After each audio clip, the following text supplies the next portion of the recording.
Anna Toumazov. Et bienvenue pour cette deuxième heure de Tunnel. On vient de parler de l'écoute face au désaccord. On va d'ailleurs y revenir parce que la société est évidemment un sujet de discussion sans fin. Et j'espère que mes invités de ce soir auront encore plein de choses à dire là-dessus, ce dont je ne doute pas. Ce soir, je suis avec Morgane Noam, Lala Sagna, Lord Esperanza et Eddie Blanchard pour parler, vous l'aurez compris, vous l'avez entendu, de l'écoute. Et j'aimerais qu'on parle du moteur créatif que peut représenter l'écoute.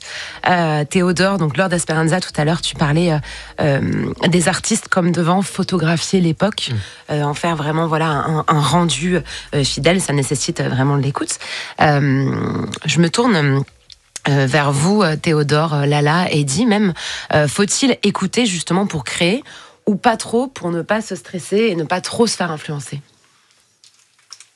Je pense que l'inspiration est une science inexacte qui ne s'appelle pas, qui est quelque chose qui vient parfois avec des vagues, quasiment une forme d'urgence. En tout cas, je suis encore plus touché par les œuvres quand elles sont le résultat d'une urgence, parce que je sens le besoin quasi vital et nécessaire de l'avoir créé. Et ensuite, oui, je reste persuadé que l'inspiration, c'est de l'écoute. C'est de l'écoute au sens large. C'est-à-dire, c'est évidemment, moi qui fais de la musique, je peux trouver de l'inspiration dans un roman, dans une toile, dans une expo. Et je pense que sans écoute, tu peux pas dépeindre le monde comme il est. Et t'es forcément limité dans ta capacité d'analyse et donc de retransmission émotionnelle. Les autres artistes autour de la table ? Oui, je suis d'accord. Moi, c'est tout le thème de mon spectacle, de parler de mon expérience de prof, d'avoir écouté les histoires de mes élèves, des parents, des collègues. Donc, ça a été une grande source d'inspiration. Et je pense que si j'avais pas su avoir cette oreille attentive à ces événements-là, j'aurais pas forcément trouvé l'angle de mon spectacle. Dans quelle mesure, Eddie, j'imagine que t'as des sources d'inspiration qui sont diverses, mais par exemple, je sais que les personnes créatives souvent traînent avec d'autres personnes créatives, donc en plus on parle entre nous, etc. Dans quelle mesure peut-on s'inspirer de ce qu'on écoute et des discussions qu'on a et de tout ce qu'on voit sans plagier ? C'est compliqué ça, ouais. Quand même. En y mettant un peu aussi son ton, sa personnalité. Je pense qu'en effet, il y a plein de choses qui s'infusent. Comme tu disais, on peut lire des romans, on peut voir des films, mais il y a aussi peut-être des endroits. En fait, chacun, on a tous d'ailleurs des manières de raconter les choses. On est tous singuliers, on aura toujours une même histoire. J'avais déjà vu ça aussi par rapport à mon métier de réalisatrice, mais une même histoire sera même avec un même scénario. D'ailleurs, si tu le donnes à Scorsese ou à Wes Anderson, ce sera pas mis en scène de la même manière. Donc c'est bien la preuve que les idées sont dans l'air du temps, mais on aura toujours, certainement en tout cas, mais des manières de l'aborder différemment. Qu'est-ce que t'écoutes le plus ? Pas forcément de la musique, mais qu'est-ce qui vient t'inspirer le plus en fait dans tes processus créa ? Alors j'imagine que ça dépend quelle casquette tu as ce jour-là. Mais ça dépend, mais comme je disais, les choses peuvent se nourrir entre elles, mais ça peut être autant... vu des clips qui sortent, moi aussi je vais voir des expos, je lis beaucoup de livres, je vois des docus. J'avais fait aussi par exemple, j'ai fait un court-métrage aussi sur la sexualité des personnes âgées qui s'appelle Jouir, et notamment d'une femme. Et ça, par exemple, j'avais cette idée depuis longtemps, mais pour écrire un scénario de fiction, je me suis quand même vachement renseignée, j'ai écouté plein d'émissions, j'ai lu des choses sur ce sujet, et je pense que voilà, c'est aussi en parcourant d'autres œuvres ça s'infuse et ça donne une recette à nous. Voilà. Ça m'évoque un truc, je me permets, Anna, dis-moi. Bien sûr.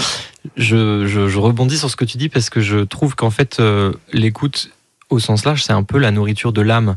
Parce qu'en fait, c'est ce qui va nous permettre ensuite de s'infuser, encore une fois, de se nourrir à l'intérieur.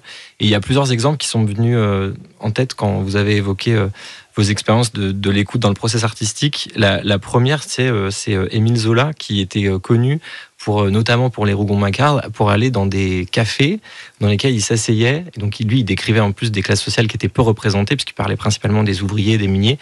Et en fait, il s'asseyait pendant 5 heures dans un café, il prenait des notes, et littéralement, il retranscrivait certaines des phrases mot pour mot. Donc, il y a le sujet de l'appropriation de la vie de l'autre. Et tu parlais aussi de la notion de plagiat, qui est un peu floue, parce qu'on est des éponges. Et je crois aussi, je voulais juste évoquer ça, c'est une phrase de Romain Gary qui me parle beaucoup, beaucoup, qui dit « Je me suis toujours été un autre », qui explique qu'à travers ses livres, il a pu vivre toutes les vies qu'il n'a pas pu vivre en tant qu'homme. Et en fait, ça me parle énormément parce que le lien à l'écoute, à l'histoire de l'autre, va forcément venir te nourrir. C'est-à-dire que, comme tu disais, un scénario réalisé par deux personnes, même si c'est le même, aura rien à voir. Et même un trauma potentiel, là, en sortant de la maison de la radio, si on assiste à un accident de voiture devant nous, peut-être que toi, ça va rien te faire et moi me marquer à vie, ou l'inverse, parce que c'est la somme de ces sensibilités-là qui vont venir définir en profondeur l'impact du sujet. Tu voulais réagir, Eddy ?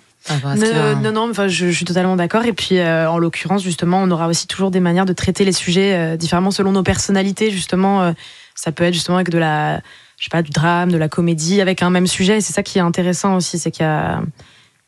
c'est assez réjouissant. On a tellement de choses à créer. Lala, toi, t'es passée d'institutrice, donc en maternelle, à stand-upeuse.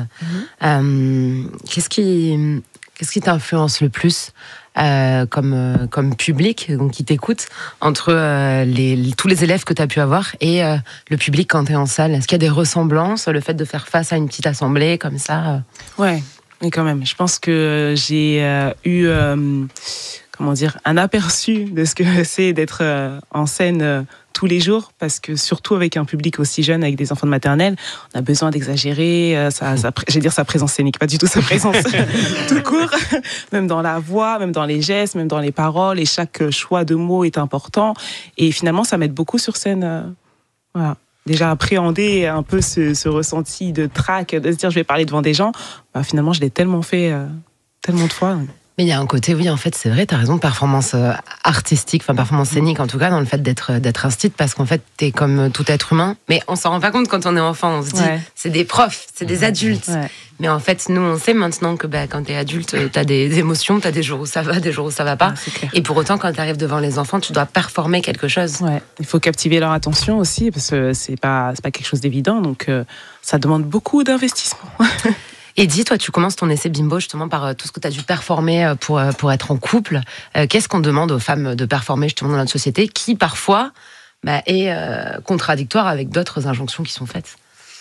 Il y a par exemple l'idée de devoir absolument être, par exemple, sexy, séduisante, toujours apprêtée. Mais ce qui, moi, m'intéressait, c'était de voir à quel point, bien sûr, déjà, c'est une envie, parce qu'on peut avoir vraiment envie de ça. Autant d'ailleurs pour soi, parce que on aime ça, mais ça peut être aussi pour le regard des autres, ce qui peut vraiment, je veux dire, on peut l'assumer, aimer ça, mais il y a aussi des moments où d'un coup ça devient une espèce de prison un peu qu'on s'auto-crée.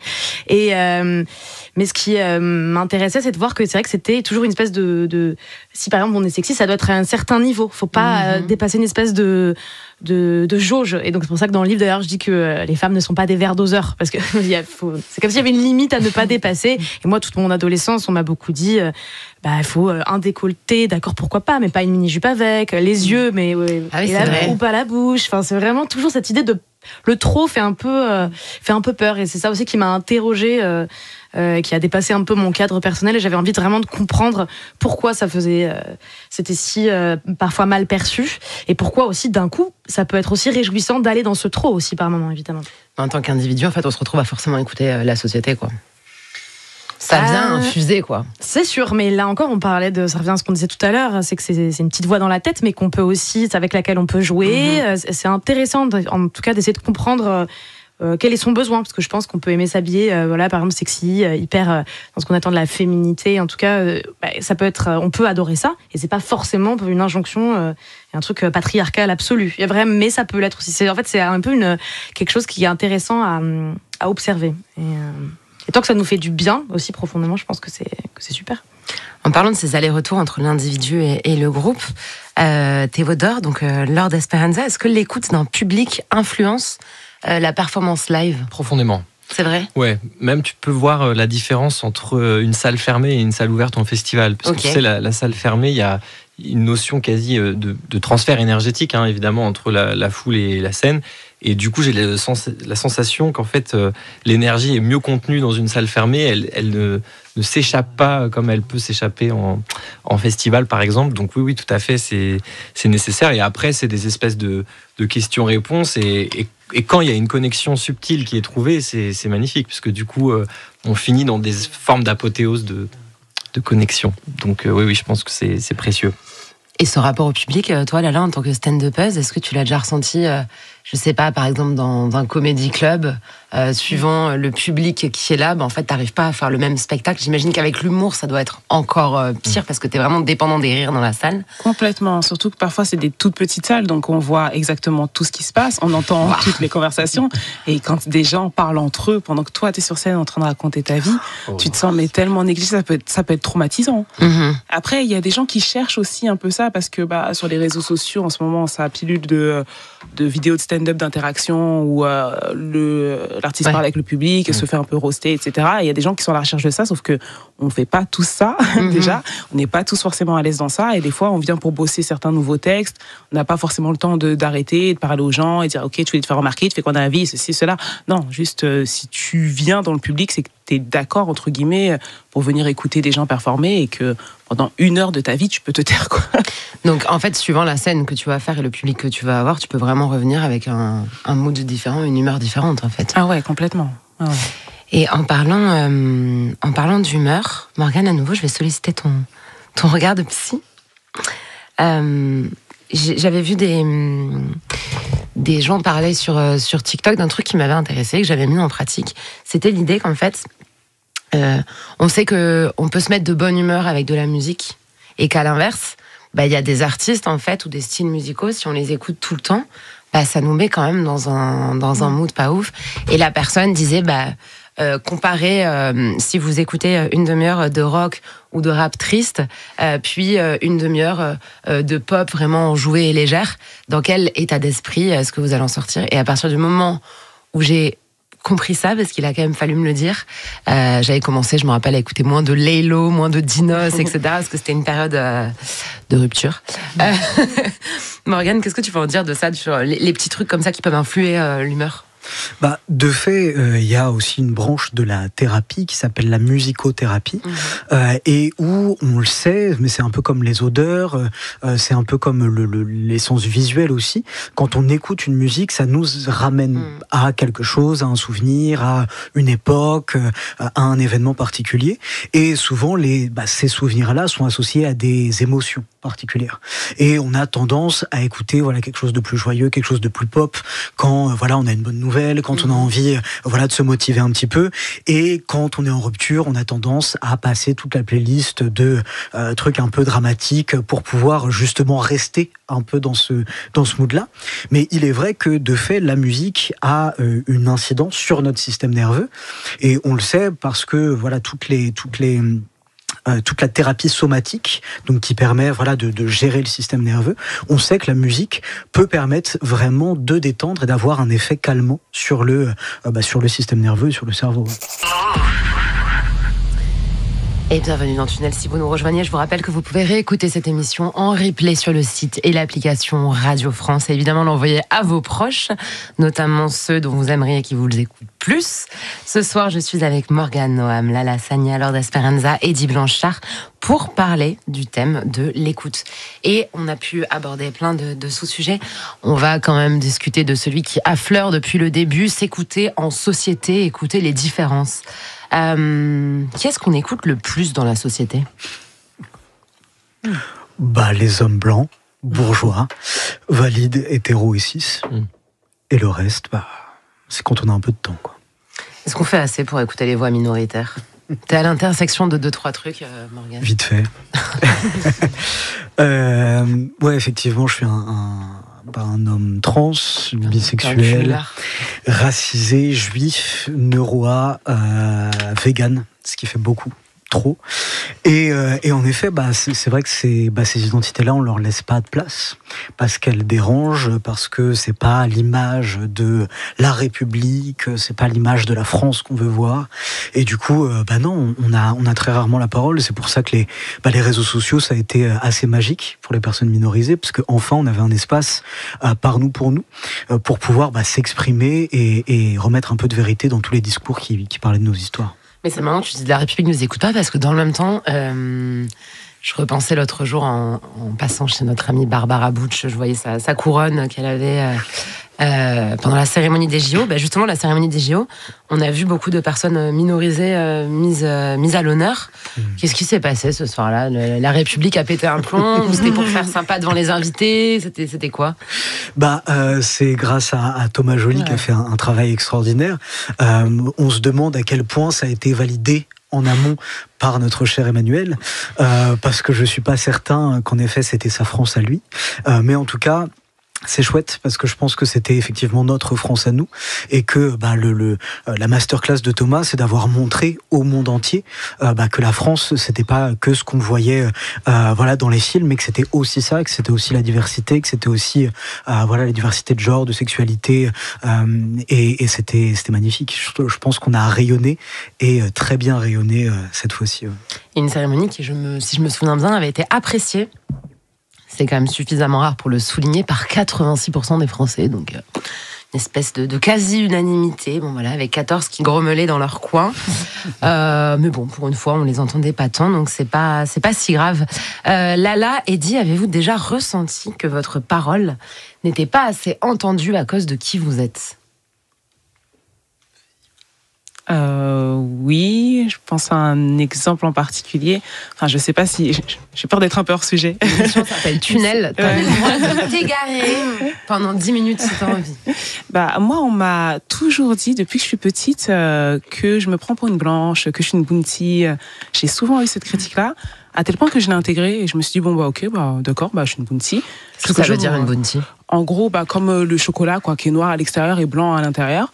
Et un jour, je me suis dit, mais pourquoi on me fait toujours cette remarque et on me le dit de manière critique ? Et quand j'ai compris que c'était par rapport à ma manière de m'exprimer, ma manière de m'habiller, ma culture, mes activités, je me suis dit, mais en fait, pas du tout, je suis juste une femme noire cultivée, j'ai le droit. Donc ça, c'est vraiment la critique que je veux plus jamais entendre de ma vie. Qu'est-ce qui a fait précisément comme exemple, je sais pas, d'activité ou quoi, que tu étais perçue comme une blanche à l'intérieur ? Tout simplement aller au musée seule sur mon temps libre, écouter de la musique classique, lire des auteurs pas très connus, ou même dans des activités sportives, je voulais sortir des sentiers battus. J'ai fait du foot pendant longtemps, puis un jour je me suis dit pourquoi pas essayer de faire aussi du tir à l'arc ou d'autres choses, mais juste pour explorer parce que je suis curieuse. Non, c'est des trucs de blanc, et ça m'a j'avais intégré le fait qu'il y avait des trucs pour les blancs et des trucs pour les noirs, mais que les trucs pour les blancs, c'est quand même des trucs prestigieux. Ouais. Voilà. Et est-ce que tu trouves que du coup, en tant que personne noire au pluriel, c'est un peu se rabaisser que de considérer que justement les trucs bien, c'est pour les blancs ? Complètement. Il n'y a pas de case, et heureusement qu'on a de plus en plus de représentation et des gens, de représentativité, je ne sais pas si c'est le terme exact, de gens qui me ressemblent et qui sont dans plein milieux différents, et je me dis, mais en fait, si, j'ai le droit aussi, Mais Théodora, justement, elle a fait un discours comme ça, un petit peu en ce sens, en disant, c'est pour toutes les noirs bizarres qui font des choses, pour toutes les petites filles noires bizarres. Et il y a vraiment cette volonté aussi de dire vas-y, on casse les codes, il n'y a pas de truc précis. Parce que déjà, quand on est une femme venue dans une case particulière, en plus, une femme noire, une femme noire jeune dans telle industrie, toute cette complexité. Et dis-toi, il y a des moments où, justement, en tant que femme, tu t'es pas sentie forcément écoutée suffisamment dans ce que tu aurais aimé poser. Alors, c'est sûr que, ce qui me vient en tête, en tout cas, c'est que c'était plutôt par le passé quand j'étais, par exemple, même au collège, c'est ça qui est assez fou, mais j'en parle dans le livre, mais on m'a, par exemple, je sais pas, une fois, je suis venue en short au collège, c'était un collège public, on m'a dit non, tu rentres pas, c'est trop provoquant. Et pareil, provoquer qui, les profs? Les garçons plutôt aussi. C'était l'idée, c'était vraiment ce qu'on m'a dit par la suite. Par exemple, je me souviens dans un cours de français aussi, j'avais un top un peu moulant et pareil, on m'a dit non mais c'est provoquant pour les garçons, ils peuvent pas se concentrer, sinon t'es un peu bon.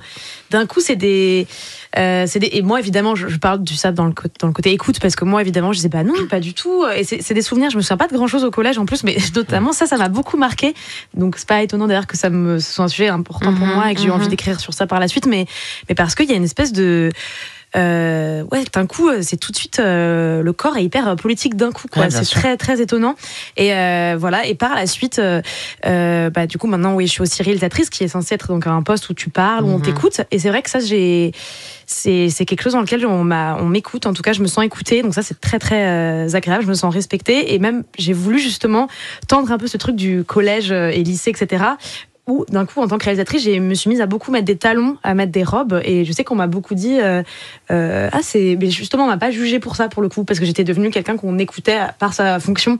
Et j'ai trouvé ça intéressant. Là, par contre, je le fais pas tout le temps parce que parfois j'ai pas envie. En fait, tout simplement, je veux pas non plus être une espèce de pancarte. Enfin, je veux pas envie de. Mais ça me. C'est intéressant d'observer que là on m'écoutait et surtout j'avais un peu envie de renverser les codes, que si on t'écoutait tu devais être forcément dans une posture assez et donc dans des vêtements un peu censés appartenir au genre masculin, et là d'un coup j'avais vraiment envie de revendiquer, de mettre du rouge à lèvres justement, Mais c'est intéressant parce que tu dis qu'en fait tu réussis presque à outrepasser la barrière du genre où en tant que femme tu vas être un peu rabaissée, etc., par le statut social en fait qui augmente, et d'un coup t'es plus prise au sérieux aussi. Par mon travail, tu veux dire? Ouais. Bah oui, et d'un coup ça donne un statut social d'être réalisatrice. Bien sûr, non mais tout à fait. Et j'ai l'impression que, en tout cas, oui, c'est sûr. Et c'est pas toujours évident parce que je le disais tout à l'heure, mais par exemple, je fais pas du tout de clip par exemple, moi dans le milieu du rap, etc. Mais j'ai envie de le faire davantage. Mais je sais que par exemple, il y a plein de sujets en tout cas que je dois encore prendre et sur lesquels travailler, mais voilà, en tout cas en tant que réalisatrice je me sens respectée et ça c'est précieux. Pourquoi il y a tant de personnes dans la société que l'on écoute parler à la place des autres? Morgane, je vais me tourner vers toi parce que tu es quand même quelqu'un de très militant, de très actif sur les réseaux sociaux. Pourquoi est-ce qu'on voit souvent des personnes parler pour X et Y communauté à la place des personnes des dites communautés? Pourquoi il y a des gens dont la parole est plus valide? Par exemple, typiquement, quand, je sais pas, un acteur, un réalisateur, un chanteur, enfin, un homme connu va d'un coup dire un truc, mais un mini peu féministe, on va dire ah ouais, ok, c'est cool et voilà. Ou alors une personne blanche qui va énoncer mais une banalité totale en termes d'antiracisme, on va dire ouais, bravo Martin Luther King. Parce que en soi, je suis pas certain que ce soit le message qui intéresse la société. Je pense que c'est le messager surtout, et que il faut. Alors d'accord, ok, on peut parler de féminisme, ok, on peut parler d'antiracisme, d'accord, mais il faut que le messager soit respectable. Il faut que le messager, les gens puissent s'identifier à cette personne-là. Il faut qu'il y ait un certain statut finalement pour que les gens écoutent. Et donc du coup, les personnes minorisées, de fait, comme elles sont aux marges de la société, n'ont absolument pas l'espace pour pouvoir dire leur vérité et parler de leur expérience. Alors que effectivement, quelqu'un qui est connu pour son expertise, même pas dans ce sujet-là, mais simplement parce que c'est un universitaire, parce que c'est un acteur connu, parce que on va tout de suite beaucoup plus valoriser sa parole, parce que de fait le messager est beaucoup plus valorisé dans son statut social que la personne qui est en marge.